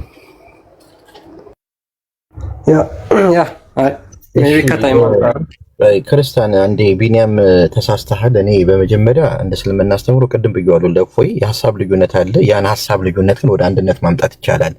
ቅድም እንዳልከው ኢሳ እኛም በቁርአን ተቀምጧል፣ ሁሉ ነገር ያደርጋል። አሁን አልከውን ሁላ ማለት ነው። ግን በነብይነቱ መጥቶ አስተምሯል። አስተምሮቱም ትክክል ነው። ለነበሩ ኡመቶች ወይ ለነበሩ ህዝቦቹ አስተምሯል። ከዛ ባለፈ ግን ተሰቀለ የሚለው ነገር አናምንበትም። አሁን ቅድም የመጣው ርዕስ ነው። ግን እሱ ቅድምናል በአጋንንት በኢየሱስ አጋንንት ይወጣል ሲለን አንደኛ ሙስሊሞች ቅድም እንዳልከው ረሱል ሰለላሁ ዐለይሂ ወሰለም ኢሳንን በ126 ጊዜ ምናምን ያው ያውቃል ተገልጿሉ። ረሱል ሰለላሁ ዐለይሂ ወሰለም በቁርአን 4 ነው የተገለጹት። በነገራችን ላይ ቁርአን ላይ 4 ነው፣ ከዛ ውጪ የሉም። ግን ትልቁ ፖይንት ምንድነው? በሰማይ ከሱ በላይ ተገልጿል።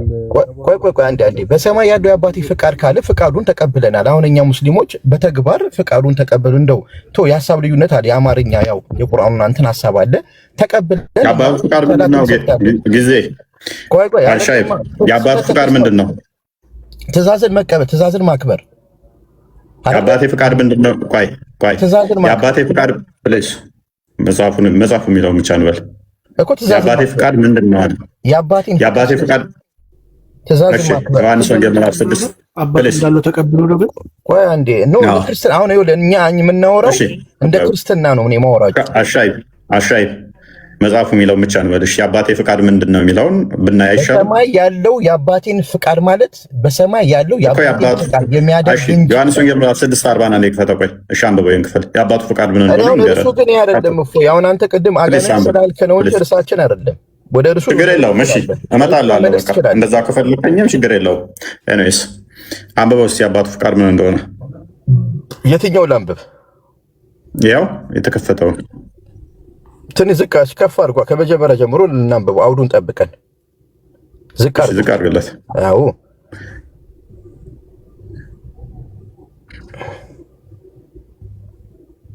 የትኛው ነው? 39 ነው ማነበው። ምንድን ነው ከኛ 40 ነው የፈለኩት እኔ 40 በ9 ጀምራ አንብብ። ኦኬ ከእርሳችን ጋር ይገናኛል። በልጁማ አይቶ እርሱም 40 አንብበው። እሺ 40 አንብበው። በልጁማ አይቶ እርሱም የሚያምን ሁሉ የዘላለም ሕይወትን እንዲያገኝ የአባቱ ፍቃድ ይሄ ነው። እኔም ይላል በመጨረሻም ቀን የአባቱ ሳይሆን ይሄ ነው የአባቱ ሳይሆን የአባቱ ፍቃድ ሳይሆን የአባቴ የአባቴ። እሺ ስለዚህ የአባቱ ፍቃድ ምንድን ነው? ትእዛዝ ነዋ። ፕሊስ ልጅን አይቶ የዘላለም ሕይወት በደንብ አስተውል። እንደ ክርስትና ልጅን አይቶ ምናወራው ፕሊስ እኮ እንደ እስልምና የጠየቀኝም ወንድማችን አልሻይብ እዛ ጋርም እኮ ማቴዎስ ወንጌልም የጠየቀኝ በክርስትናው ነው። መቼም ከቁርአን አይደለም የጠየቀኛ። ስለዚህ ቁርአን በቁርአን እንደሚፈሰር ሁሉ መጽሐፍ ቅዱስም በመጽሐፍ ቅዱስ ነው የሚፈሰረው አይደለ? ክርስቶስ የአባቴ ፍቃድ ምንድን ነው አለን። የአባቴ ፍቃድ ምንድን ነው አለን? ልጅን አይቶ በእርሱ የሚያምን ሁሉ በልጁ የሚያምን ሁሉ የዘላለም ሕይወትን እንዲያገኝ የአባቴ ፍቃድ ይሄ ነው። ስለዚህ የአባቴ ፍቃድ ምንድን ነው አለ? የዘላለም ሕይወት እዛ ጋር አታገኙም ያላቸው ለምንድን ነው? የአባቴን ፍቃድ ማታደርጉ አታገኙም አላቸው። ጌታዊ ስላላችሁ አታገኙም። አጋንንት ብታወጡም በስሜ አታገኙም። የአባቴን ፍቃድ ማድረግ አለባችሁ አላቸው።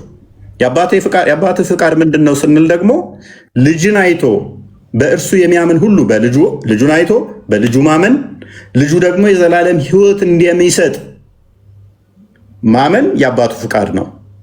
ሺህ ጊዜ ጌታዊ ብትለው እሱ የአብ ልጅ መሆኑን ካላመንክ፣ እንደገና ደግሞ የዘላለም ሕይወት እንደሚሰጥህ ካላመንክ፣ ጌታዊ አጋንንት አውጥቻለሁ እኮ በስምህ ብትለው አድንም እያለህ ነው። አንድ እሱ። ሁለተኛ ደግሞ ምን ይላል እዚሁ ክፍል ላይ? የአባቴ ፍቃድ ይሄ ነው እኔም በመጨረሻው ቀን አስነሳዋለሁ ይላል። ከሙት እንደሚያስነሳህ ካላመንክ ጌታዊ በስምህ አጋንንት አውጥቻለሁ እንደዚህ አድርጌያለሁ ብትል እስቲል አታምንም፣ አድንም። ይሄ ነው የአባቱ ፍቃድ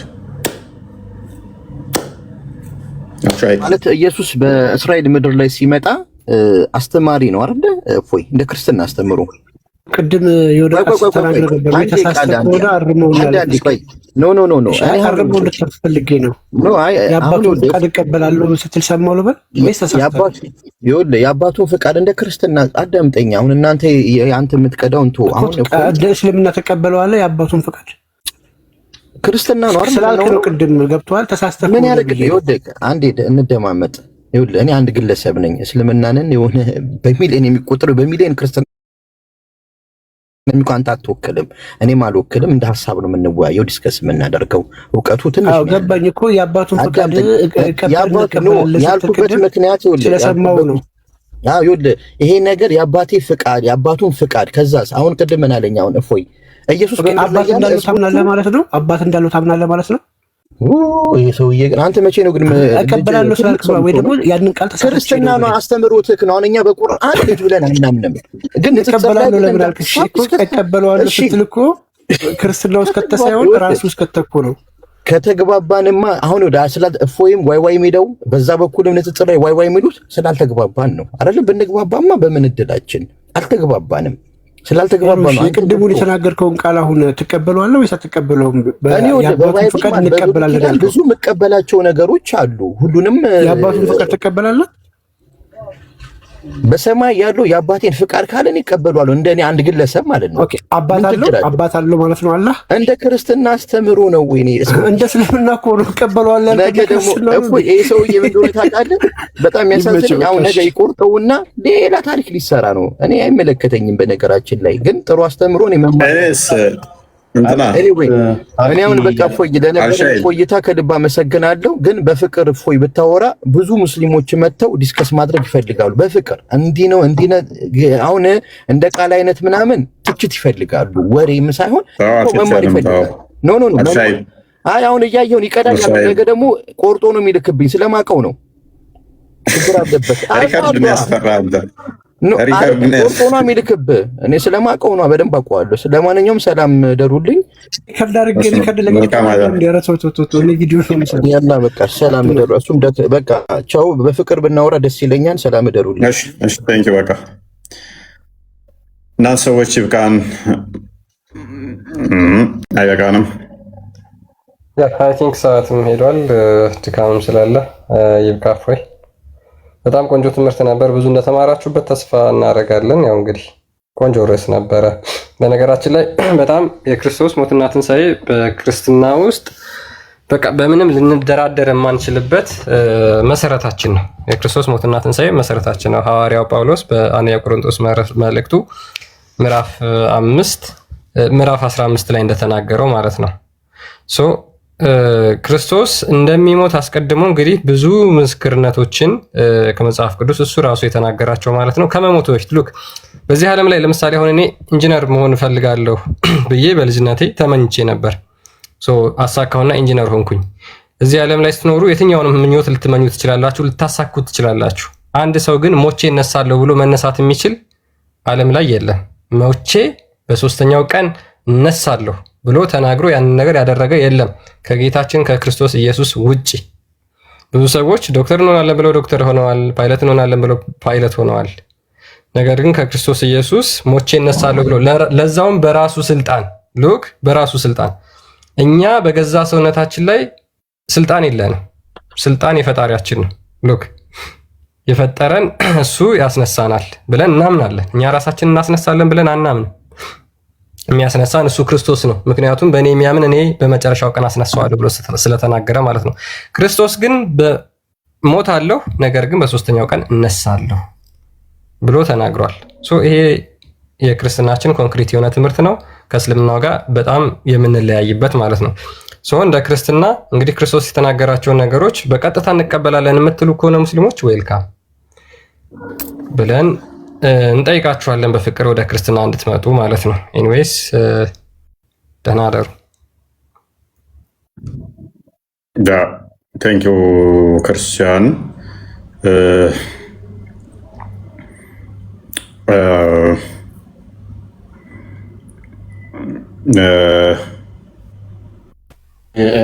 ውረዱ ነው። ደህና ደር አረዲ ፋይናል የሚናገረው ነገር ካለ ሙባረክ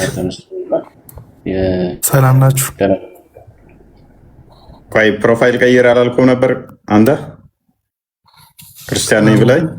አዎ። ምንድነው እሱ? ያው ጥያቄ ለመጠየቅ ነበር። ብዙ እዚሁ ላይቭ ላይ የሚጠየቁ ጥያቄዎች አሉና እነሱን ለመጠየቅ ነበር። ፕሮፋይል ቀይር ብዬ ነበር አልነበረ? በሜን አካውንት እገባለሁ በቃ ከዚህ በኋላ። ያ በፕሮፋይል ሳትመጣ እናስተናገድም። ኦኬ እሺ። ምክንያቱም ሙስሊሞችን በሙስሊሞች ስሞች በራሳቸው ነው የምንሞግተው፣ በራሳቸው ነው እንትን የምንለው። ክርስቲያኑና የሙስሊም ስም ይዘህ አንፈቅድም። የእኛም ልጆች እንደዛ እንድታደርጉ አንፈቅድም። አይቻልም። ኦኬ አርዲና ክርስቲያን አርዲና ቃል ሰላም በሉን እና ጨርሱ። ቻው በቃ መልካም አደረ። እናመሰግናለን። ከነብይ ቤት ውጡልን ምናምን አያ እስኪወርድ እኮ እየጠበቅን ነው። ተኛችሁብኝ እኮ ከድር አናፊ ከድር ጥቆ አስማታፍ ነጥ ማወል ዋንገራ ከኛ እንዱበና ቦ አከስሞዩ አባን ነኔ አባን ይዛኒ ጌም ተመነይ ማል አርዲና ሲጉባ ማል ደረጋጀራ ገድም ቡስቱ አርኪ ሲሜ አይ ሚላሳ ቀበድቶ ገዲ ቡስ ሙጉት አለ ብሎ ሊያዳምጥ ነው ነው እንዴ? አርዲ ነግቷል። ተኝቶብሃል ላይ ተኝቷል። የለም እርግጠኛ ነኝ። አራ በረት ጋፊ ቀብዳሞ አከም በረቻት ቱርቴ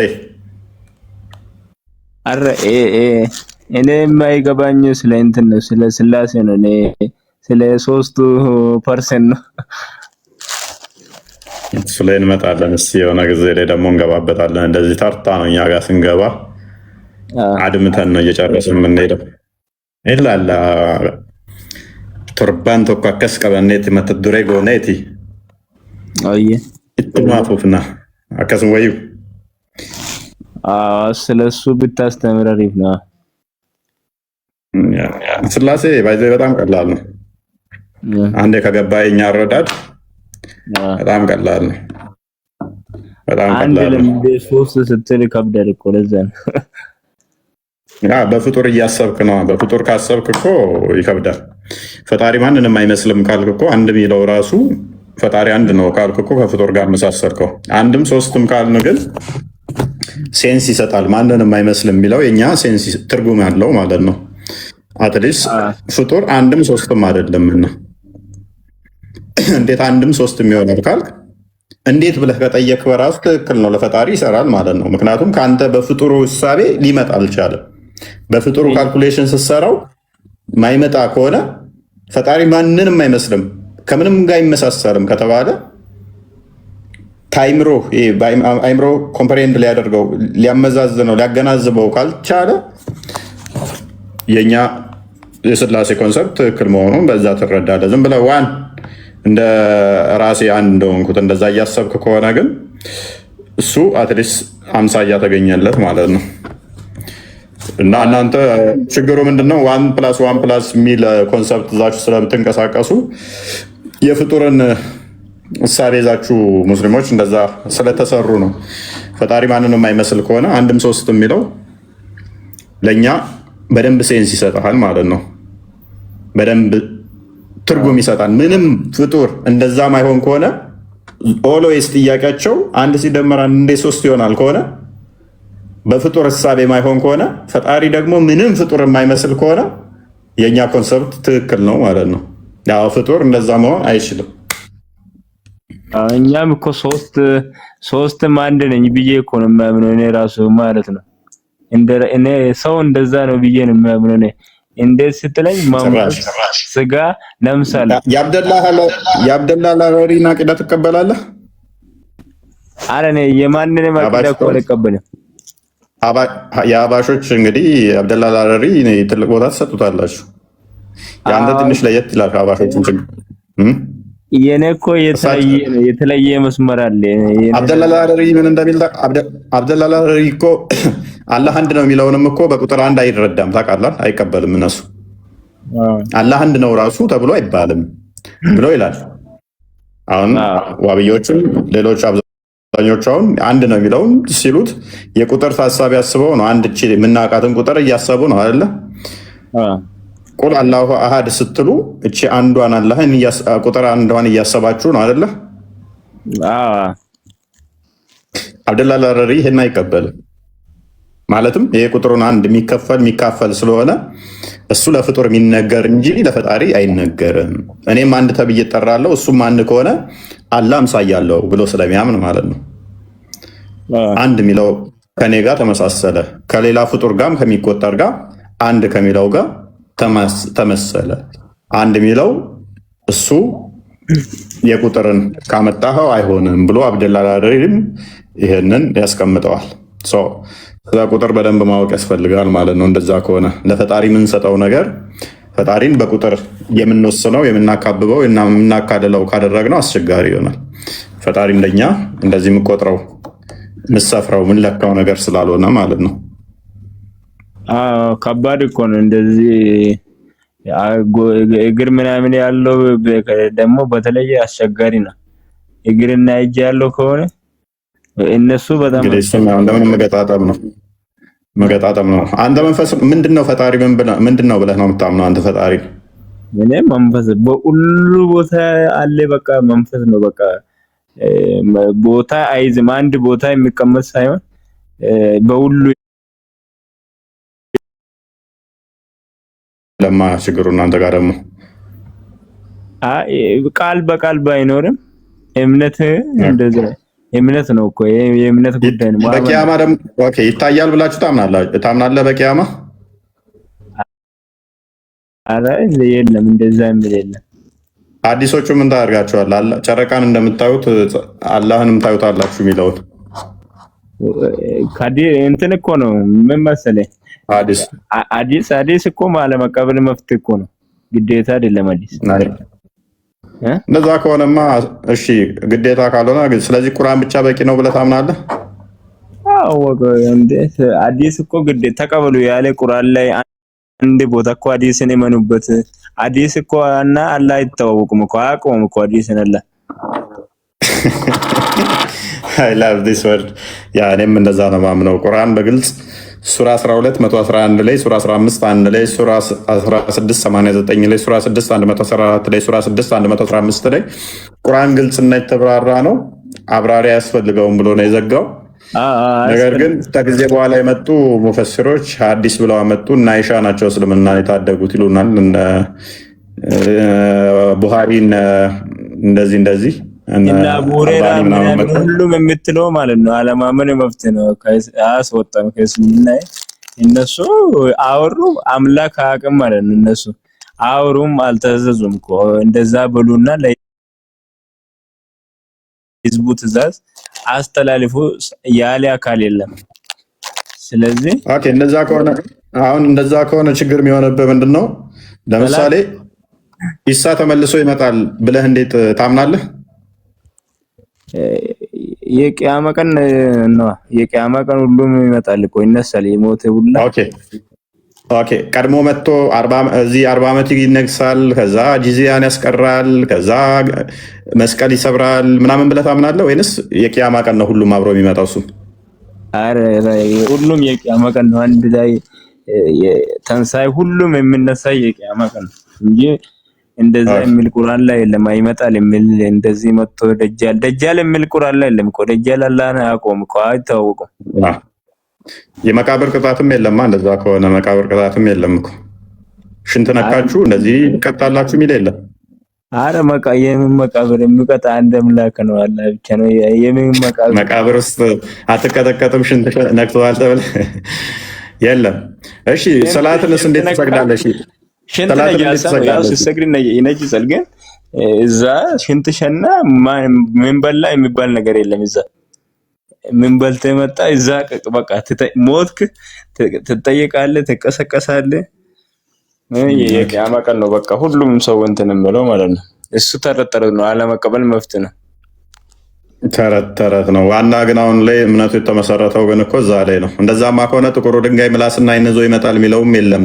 ተረት ነው ቁርአን ላይ ስለሌለ። የምን ምላስ? ድንጋይ እንዴት ምላስ ይኖረዋል? እሺ ቁርአንስ የገረጣ ሰው ሆኖ ይመጣል የሚለው እንዴት? የገረጣ ሰው ሆኖ ቁርአን በቂያማ ቀን ይመጣል ብለው ሐዲስ የሚለው አረ ሰው እንዴት ይሆናል? እንዴት ቁርአን ሰው ሁለት ላይ ይሆናሉ። ያለ አካልና የቁርአን እንደዛ ሰው ሆኖ ከመጣ ሁለት አካል ይሆናሉ።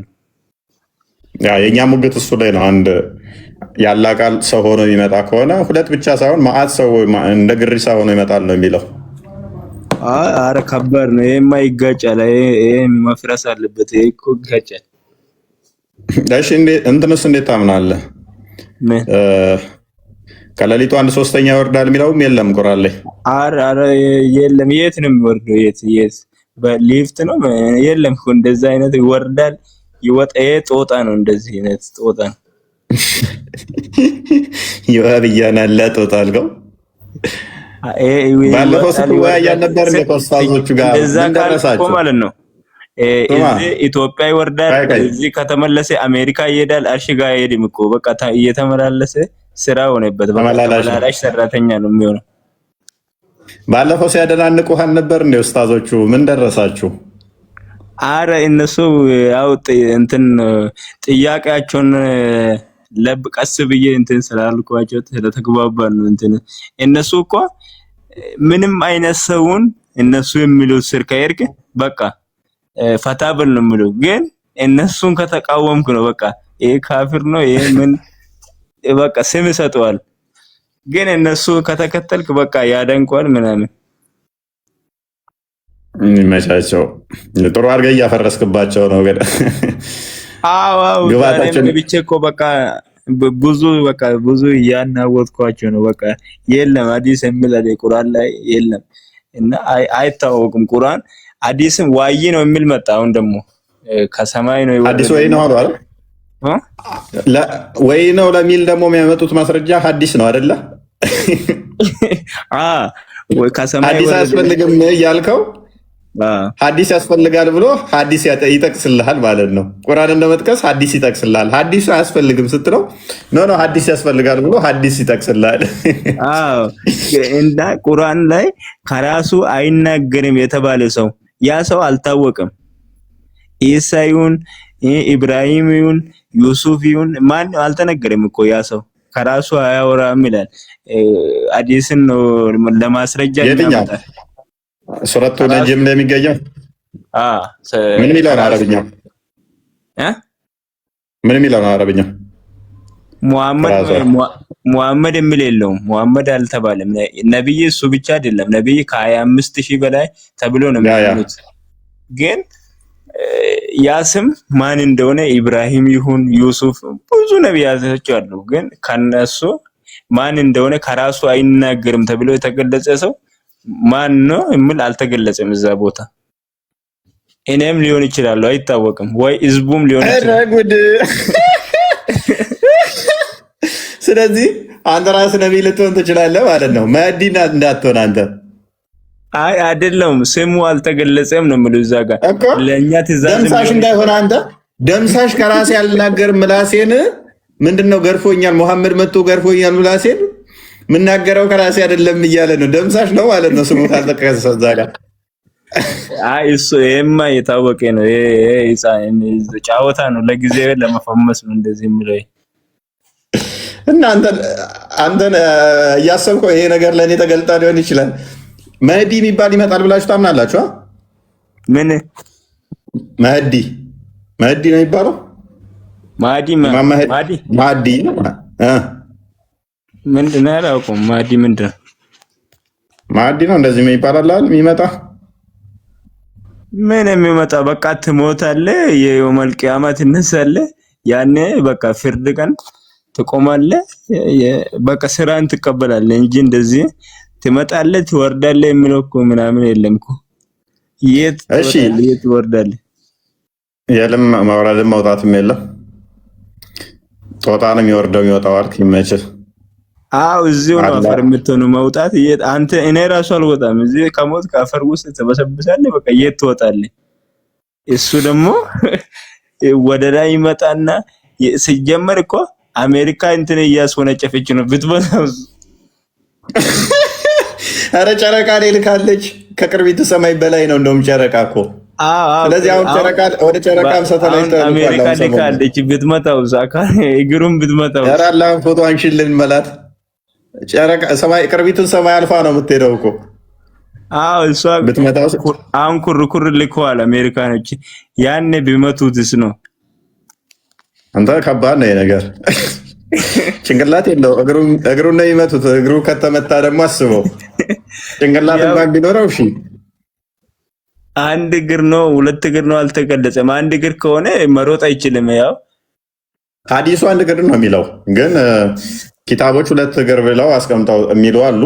አንድ እግር ነው የሚሉት እና በአንድ እግር ሰው እንዴት ይሸሻል? እኔ ራሱ በሁለት እግር በግድ ነው ከኒሳኤል ራሱ አፈት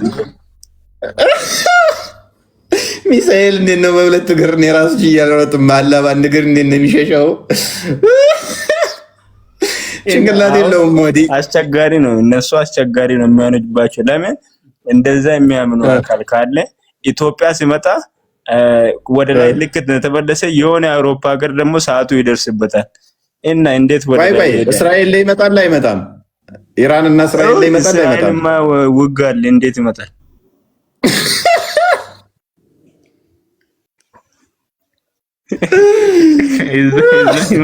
ሮጦ ማምለጥ አይችልም ብሏል። እንዴት ይመጣል? እስራኤል ውጊያ አለ። ኢራን እና እስራኤል ያለ ድምፁ ይረብሻል። ወደ ሰማይ ቅርቢቱ ሰማይ ሲመጣ ይረብሻል። ይሮጣል የሚል እኮ ሐዲስ አለ። ግን እኮ አላህ ይሮጣል የሚል አለ። ኡስታዙ ሲናገር ሰምታላ። አላህ ተዓላ ይሮጣል ብሏል። .com እኮ ነው እንደዚህ የሚጽፈው። አላህ ይሮጣል ብሏል። ኡስታዙም ሲናገር አልሰማም? የዋብያ ኡስታዝ ማን ነበሮት ነው? ማን ነበሮት ነው? እንግዲህ ጦርነቱ ሸሽቶ ከባድ ነው። ኦኔ ያለው ሰው ራሱ ነው እኮ ሰው አይሮጥም እኮ እንደዚህ ምን ነው